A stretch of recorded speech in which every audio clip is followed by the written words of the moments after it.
Good morning guys, this is Abhinav Jha और Samastipur class में आपका स्वागत है। आज हम लोग ज्योग्राफी पढ़ने जा रहे हैं। ज्योग्राफी में भू आकृति विज्ञान यानी जियोमॉर्फोलॉजी। ठीक है, जियोमॉर्फोलॉजी। देखिए नाम से ही क्लियर है, भू आकृति विज्ञान यानी पृथ्वी का जो भू आकृति है, भूमि का जो आकृति है, उसी के बारे में हम लोग अध्ययन करेंगे इस टॉपिक में, इस चैप्टर में। तो यहाँ पर ये है जो उसकी आकृति क्या है, तो हम बचपन से जान रहे हैं जो उसकी आकृति क्या है, एक संतरे की तरह है, ठीक है, ऑरेंज की तरह है। तो वो तो बेसिकली था। अब हम देखेंगे ऑरेंज की तरह उसमें क्या क्या होता है, अंदर क्या है, बाहर क्या है, उसका स्ट्रक्चर। तो यही सारे हम लोग इसमें इस चैप्टर में हम लोग अध्ययन करने जा रहे हैं। ठीक है, तो अगर हम लोग देखें ज्योग्राफी की बात करें तो स्टार्टिंग हम लोग हमेशा करते हैं कहाँ से, उसका अक्षांश और देशांतर रेखा से। ठीक है, पृथ्वी का अक्षांश देशांतर रेखा समझना सबसे ज़्यादा जरूरी होता है। ये क्या होता है, ये बहुत ईजी है, थोड़ा सा इसमें कॉन्सेप्ट लगा हुआ है। समझते हैं अक्षांश और देशांतर रेखा क्या है। पहले तो अक्षांश समझते हैं, अक्षांश क्या है। तो पहले हम लोग देखेंगे पृथ्वी क्या है। तो अकॉर्डिंग टू आवर बचपन वाला कॉन्सेप्ट, ठीक है, पृथ्वी एक गोलाकार क्या है, गोलाकार नहीं, सॉरी, नारंगी के आकार का एक संरचना है। तो इस संरचना मैंने यहाँ पे डेवलप कर दिया, एक बना दिया, स्केच कर दिया। ठीक है, अब इसमें अक्षांश देशांतर को समझना है हमें, अक्षांश क्या है और देशांतर क्या है। ठीक है, तो बचपन वाले कॉन्सेप्ट से ये इमेज हम लोग ड्रॉ किए। अब यहाँ पर थोड़ा सा बड़प्पन वाला कॉन्सेप्ट लगाते हैं, हल्का सा देखते हैं। देखिए जो पृथ्वी है तो इसके बीच के बीच इसको आधा आधा बांटेंगे तो क्या होगा, दो भाग में बट जाएगा, यही ना होगा। तो ये लो लाइन दो भाग में बांटा तो इसको क्या कहेंगे, ये चूँकि बीच से बांट रहा है तो इसको विषुवत रेखा कहते हैं।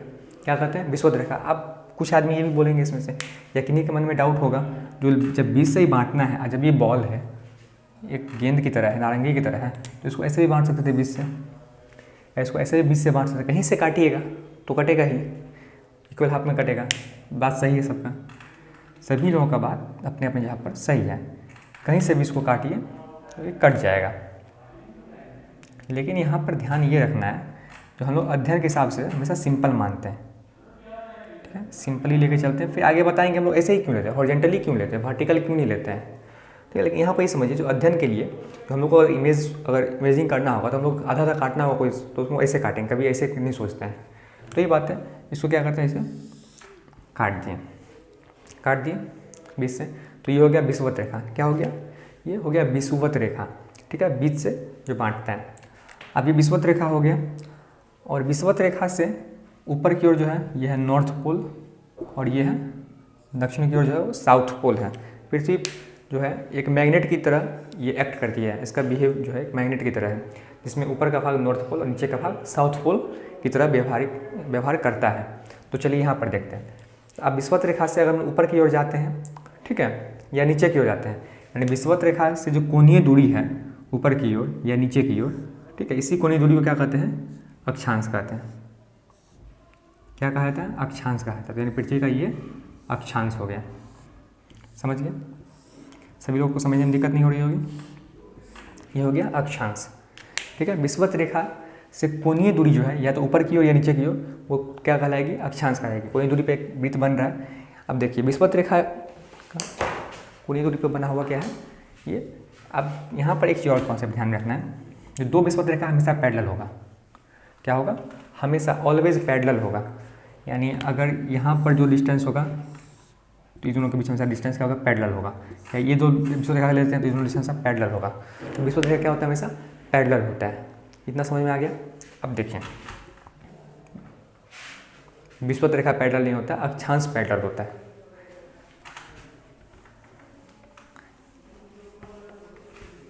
इतना तो कोई दिक्कत नहीं होना चाहिए। अब फिर हम लोग आगे देखते हैं जो अक्षांश में क्या क्या हम लोग को और जानना जरूरी है। तो जैसे ये पृथ्वी हो गया, फिर बचपन वाले कॉन्सेप्ट से अपना ये पृथ्वी का मैंने ड्रॉ कर लिया, आप लोग भी ड्रॉ कर सकते हैं अपनी कॉपी में। आप यहाँ से देखेंगे बचपन वाले कॉन्सेप्ट से, जो बीच से एक लाइन खींचे जिसको हम लोग विषुवत रेखा कहते हैं। ठीक है, यहाँ तक कोई दिक्कत नहीं है। अब ऊपर नॉर्थ पोल है, नीचे साउथ पोल है। अब नॉर्थ है, अब पोल मतलब ध्रुव होता है, तो ये ध्रुव है, ये साउथ पोल यानी ध्रुव है। तो ये नॉर्थ पोल पे है, ये ध्रुव नॉर्थ पे से इसको नॉर्थ पोल कहा गया, ये ध्रुव साउथ पोल। ठीक है, तो इस हिसाब से ये दो भाग में बांटा ना, तो ये उत्तर वाला भाग हो गया, दक्षिण वाला भाग हो गया। तो इसको कहेंगे उत्तरी गोलार्ध। क्या कहेंगे, उत्तरी गोलार्ध। ठीक है, इसको कहेंगे दक्षिणी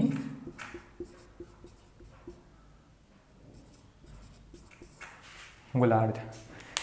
विषुवत रेखा पृथ्वी को दो बराबर भागों में बांटती है। ऊपर वाले भाग उत्तरी गोलार्ध, नीचे वाला भाग दक्षिणी गोलार्ध कहलाता है। यहाँ तक कोई दिक्कत नहीं होना चाहिए, ये बेसिक है। दो भाग बांटे, एक ऊपर का भाग एक नीचे का भाग, तो एक ऊपरी गोलार्ध, सॉरी ऊपरी नहीं उत्तरी, ऊपर में तो उत्तरी, नीचे में है तो दक्षिणी गोलार्ध। यहाँ तो कोई दिक्कत नहीं है। अब देखिए, अब चूंकि अक्षांश बहुत सारा है, अक्षांश पहले बताएं, जो कोणीय दूरी जो होती है, तो यहाँ से करते हुए क्या है, ऊपर जाते हैं, यहाँ पे 90 डिग्री तक आएगा। ठीक है, ये स्ट्रेट लाइन जो बनता है वो 90 डिग्री का बनता है। मैथ में जाने हुए जो ये जो कोण बना वो कितना डिग्री का बना, 90 डिग्री का बना ना। तो ये विषुवत रेखा है और यहाँ पर नॉर्थ पोल है, तो यहाँ पर 90 डिग्री का बनेगा। तो 90 डिग्री ऊपर में बनेगा, 90 डिग्री दक्षिण में बनेगा। टोटल 180 डिग्री का अक्षांश हो गया, तब स्ट्रेट लाइन बना। यहाँ पर थोड़ा सा मैथ है, थोड़ा सा कॉन्सेप्चुअल है, ध्यान दे देना है। अब देखिए, अब अक्षांश जो है कुछ स्पेशल अक्षांश होते हैं जो हमको देखना पड़ेगा। जैसे कि अब आगे बढ़ते हैं, तो यहाँ पे एक है 23.5 डिग्री। ठीक है, सेम नीचे भी होगा, ये भी 23.5 डिग्री। ठीक है, 23.5 डिग्री उत्तरी है और 23.5 डिग्री ये दक्षिणी है। फिर ऊपर जाते हैं तो एक यहाँ पर यह है 66.5 डिग्री नॉर्थ, और यहाँ पर आते हैं तो यह है 66.5 डिग्री साउथ। अब यहाँ पे दो अक्षांश हम लोग के लिए इंपॉर्टेंट हो गया। साइड छोड़ दीजिए, साइड अभी भूल जाइए, उत्तरी है या दक्षिणी है भूल जाइए। एक तो ये हो गया 0 डिग्री। ठीक है, इसके बाद हम लोग ऊपर या नीचे कहीं भी बढ़ते हैं तो 23.5 डिग्री हमारे लिए बहुत ज़्यादा इंपॉर्टेंट रखता है। 23.5 डिग्री से फिर ऊपर जाते हैं, ऊपर या नीचे, या तो इधर जाएंगे या इधर जाएंगे, तो 66.5 डिग्री पड़ता है। अब फिर यहाँ पर 90 डिग्री पे नॉर्थ पोल या साउथ पोल है मेरा। ठीक है, इतना तक समझ में आ गया। अब ये इंपॉर्टेंट क्यों है, इस पर देखना है। तो देखिए, अब यहाँ से सन है, ये क्या है, ये सन है, सन का लाइट आ रहा है, सन का इस पर पृथ्वी पे लाइट पड़ रहा है।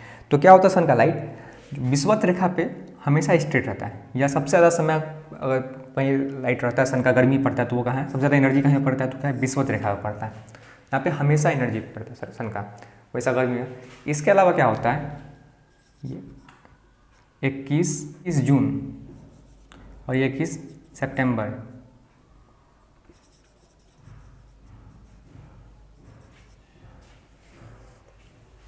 ठीक है, 21 जून और 21 सितंबर को दोनों पे। आप फिर से यहाँ पे समझिए, यहाँ पे थोड़ा सा हो गया गोल पॉच, समझने में थोड़ा सा दिक्कत हो रहा होगा। तो मेरे ख्याल से कैसे समझते हैं उसको देखिए। सनलाइट जो होता है वो हमेशा इस बीच में पड़ता है। ठीक है, 0 डिग्री से 23 के बीच में, और 0 से इधर 23.5 के बीच में स्ट्रेट पड़ता है। लेकिन सन ऐसा एक टाइम आता है जब यहाँ पे पूरा स्ट्रेट पड़ता है एकदम सीधा, और एक समय आता है ऐसे जब से यहाँ पर एकदम 0 सीधा पड़ता है। तो जब यहाँ पर सीधा पड़ता है, ठीक है, तब डेट होता है 21 जून। ठीक है, और जब नीचे दक्षिणी गोलार्ध में 23.5 डिग्री पर स्ट्रेट पड़ता है तो तब इसका होता है कितना, 21 सितंबर। ये डेट होता है, ये डेट एकदम याद रख लेना, डेट चेंज नहीं होता है, डेट वैरी नहीं करता है। आप यहाँ पर इतना चीज़ देख रहे हैं, इसमें से कुछ लोगों का होगा जो इसका नाम भी तो होता होगा, एकदम नाम होता है। ऊपर वाला इसको कर्क रेखा कहते हैं, कर्क रेखा। नीचे वाला ये रहा होता है शायद, हाँ, मकर रेखा। ठीक है, कर्क रेखा और मकर रेखा, यानी 21 जून को सूर्य कर्क रेखा पे लंबवत होता है और 21 सितंबर को सूर्य मकर रेखा पे लंबवत होता है। ठीक है, यहाँ तक कोई दिक्कत नहीं होना चाहिए। अब कर्क रेखा से ऊपर जब बढ़ते हैं 66.5 डिग्री, तो इसको कहते हैं आर्कटिक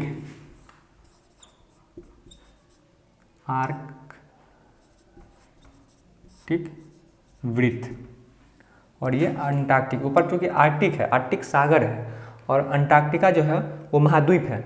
ठीक है, तो आर्कटिक सागर है, तो उससे पहले यहीं से स्टार्ट होता है, ये इसको बॉर्डर कहा जाए तो आर्कटिक वृत्त हो गया, और ये अंटार्कटिक।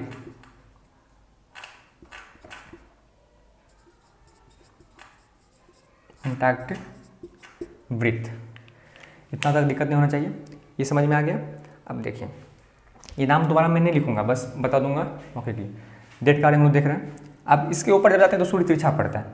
ठीक है, यहाँ पर हल्का सा तिरछा पड़ेगा, यहाँ पे बहुत ज़्यादा तिरछा पड़ता है, इसलिए यहाँ पर जो मौसम होता है वो बहुत ज़्यादा अनुकूल होता है, अनुकूलता होती है।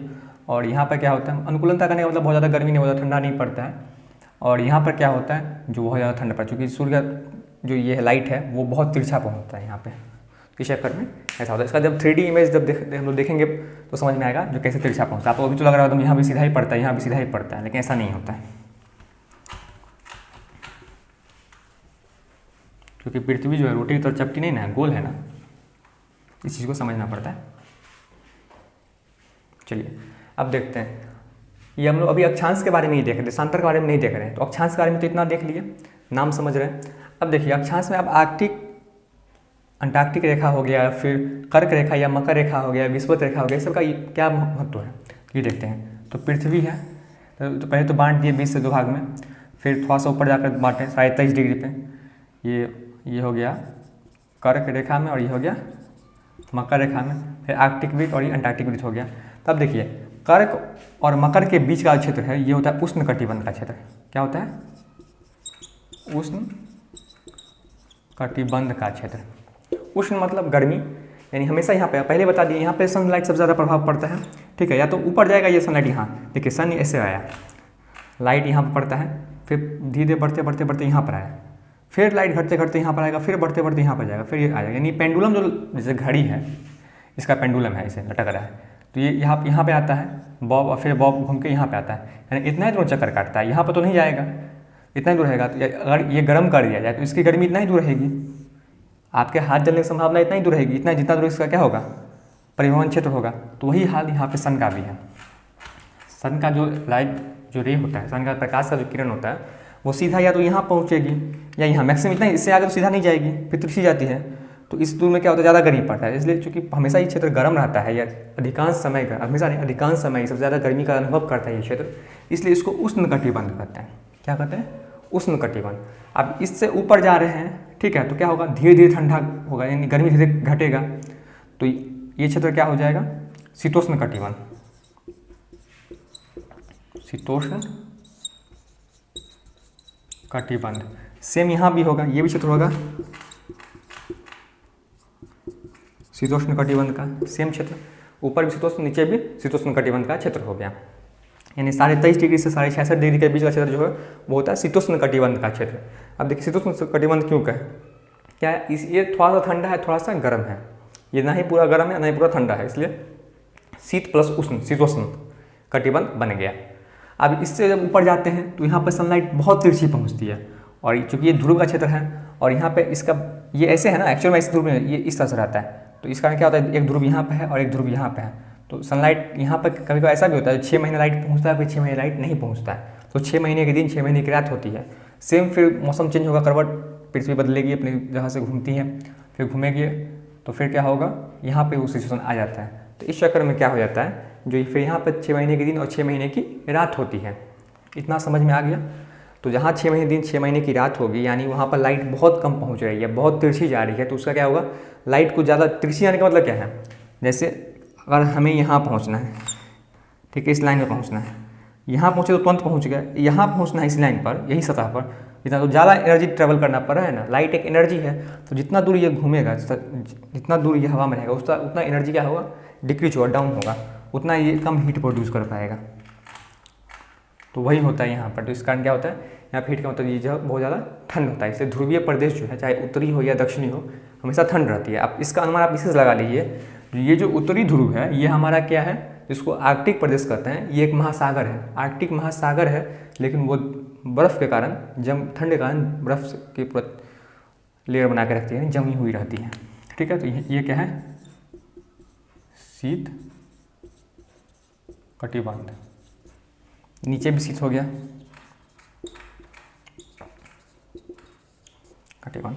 तो ये कटिबंध मेरे ख्याल से आप लोग को समझ में आ गया होगा, इसमें बहुत ज़्यादा प्रॉब्लम नहीं हुई होगी, ठीक है। अब कटिबंध क्या था हम लोग, अब इससे ज़्यादा तो कुछ नहीं होना चाहिए अक्षांश में। आप जो आएगी बीच में तो देखेंगे।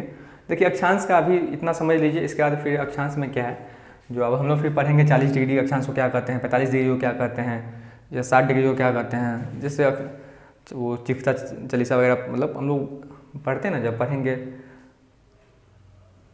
वायु वगैरह जब पढ़ेंगे ना, तब उस वक्त हम उसको अध्ययन करेंगे। तो इतना के लिए काफ़ी है। फिर हम लोग देशांतर देखते हैं, देशांतर क्या होता है, पहले इसको रफ करते हैं।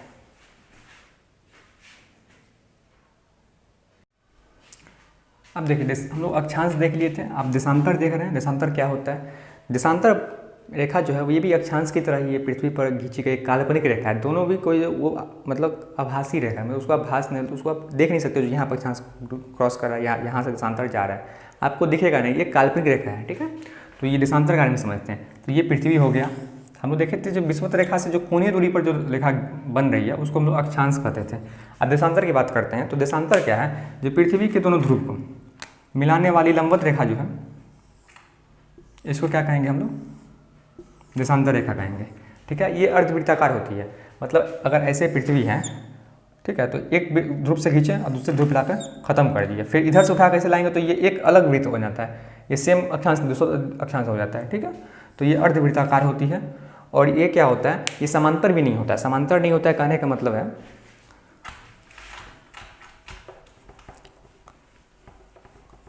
जो समझिए, जो ये हमारा पृथ्वी है, एक पोल ये है, एक पोल ये है, इस पोल को मिलाना है, तो ऐसे करके एक लाइन रेखा खींचे, फिर एक रेखा ऐसे खींचे, तो यानी रेखा जहाँ से स्टार्ट होती है यहाँ पे इसकी दूरी न्यूनतम होती है, या कहिए तो एक पॉइंट होता है। किसी पोल पे रेखा सटी हुई रहती है, किसी पोल पे दो देशांतर रेखा मिली हुई होती है, लेकिन उसके बीच की सर्वाधिक दूरी हमें विषुवत रेखा पे मिलती है।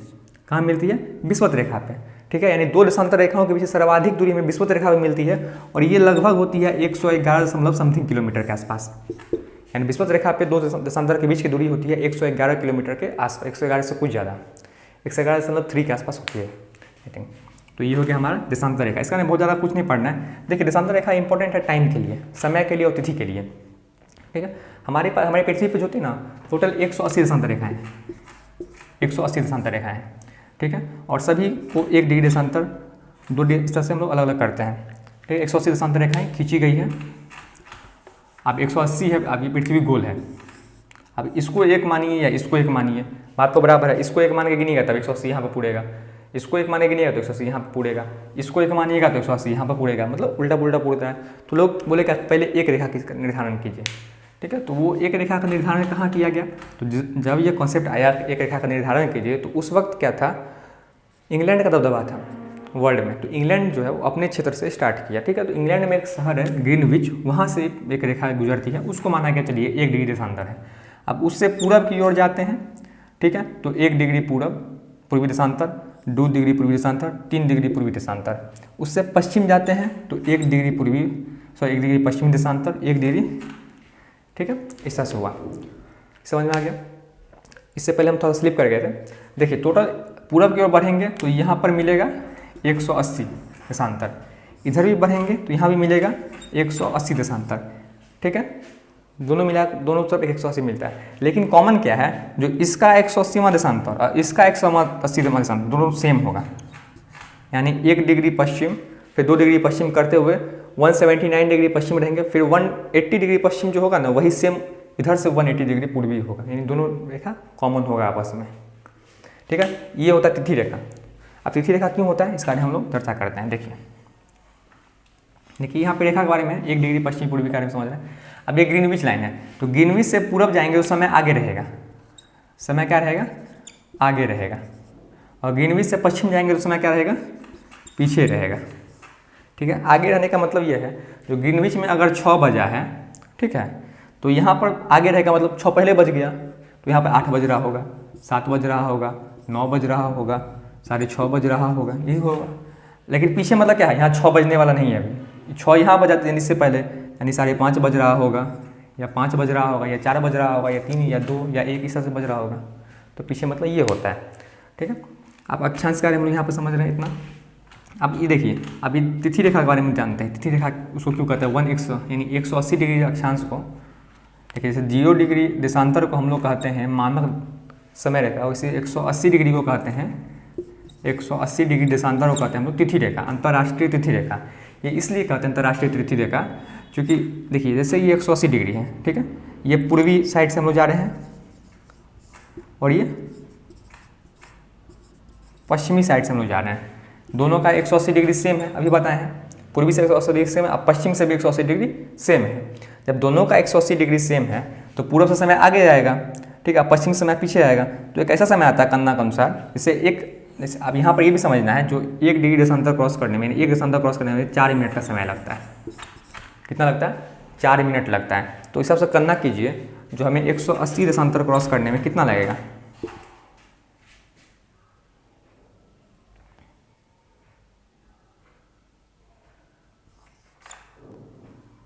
काउंट कीजिए हम कितना करें।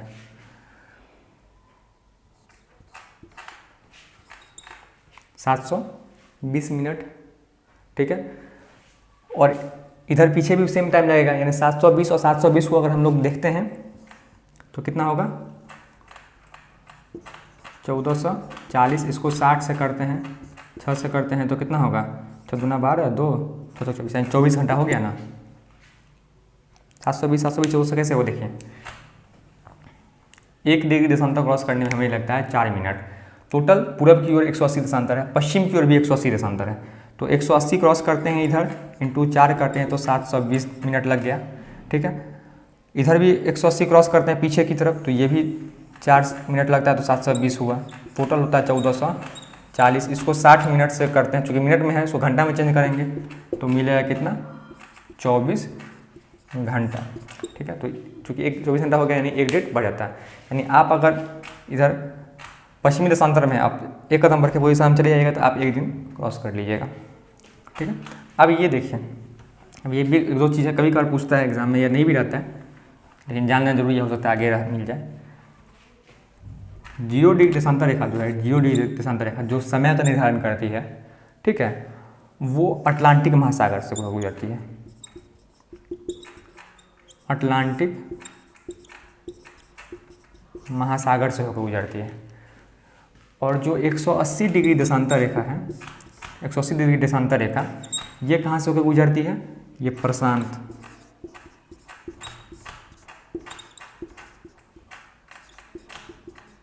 ये प्रशांत महासागर से होकर गुजरती है, पैसिफिक ओशन से होकर गुजरती है, ठीक है। अब देखिए ये अटलांटिक महासागर और ये प्रशांत महासागर, इतना ध्यान में है। अब नीचे अब गौर से देखिएगा कभी बुक वगैरह में, तो 180 डिग्री देशांतर रेखा, 180 डिग्री देशांतर रेखा जो है वो ऊपर ऐसे करके ऐसे रहता है, ठीक है, प्रशांत महासागर में। तो रीजन क्या है, जो इधर क्या है अलास्का है, अमेरिका का क्षेत्र है, और इधर क्या है साइबेरिया है, रूस का क्षेत्र है, ठीक है। तो साइबेरिया अब पीछे पीछे जाएगा तो क्या होगा, तो साइबेरिया को 2 भाग में बांट है, यानी साइबेरिया समझ लीजिए एग्जाम्पल के लिए बिहार में हम लोग रहते हैं या दिल्ली में रहते हैं, और सटा हुआ हरियाणा है। अब दिल्ली में है तो आपके पास जो समय है वो आप दिल्ली में तो आज 21 तारीख को है, कदम होकर हरियाणा में आइएगा तो आप 22 तारीख को हो जाइएगा, तो थोड़ा सा दिक्कत हो जाता है, क्योंकि सेम देश का चीज़ है, ठीक है। तो ये साइबेरिया है, ये रूस का पार्ट है, तो ये इसको 2 भाग में बांट रहा था, और इधर अलास्का था, ये अमेरिका के अंदर का है। तो इसी को किया गया, जो अलास्का को साइबेरिया से अलग करने के लिए ऐसे करके इसको तिरछा कर दिया, ठीक है। अलास्का में रहिएगा तो अलग डेट में रहिएगा, साइबेरिया में आइएगा तो आपका डेट चेंज हो जाएगा। फिर प्रशांत में सीधे रहता है। फिर नीचे आकर के कुछ यूरेशियाई देश हैं, यूरेशिया कहते हैं, सॉरी, वहाँ पे जापान वगैरह के अगल बगल का कुछ देश है, तो वहाँ पर फिर जाते तो वहाँ पर फिर से तिरछा उर्छा होता है। तो यहाँ पे ये इतना समझ में आ गया होगा अक्षांश और देशांतर के बारे में, ये तिथि का निर्धारण करती है। इसके अलावा इसके बारे में कुछ 1 लिनियर वगैरह आता है बुक में, उसको थोड़ा सा देखना होगा। कॉन्सेप्ट इतना ही है अक्षांश और देशांतर में। फिर जैसे हम लोग आगे बढ़ेंगे तो इसमें और लोग डिटेल में देखेंगे और क्या पढ़ना है।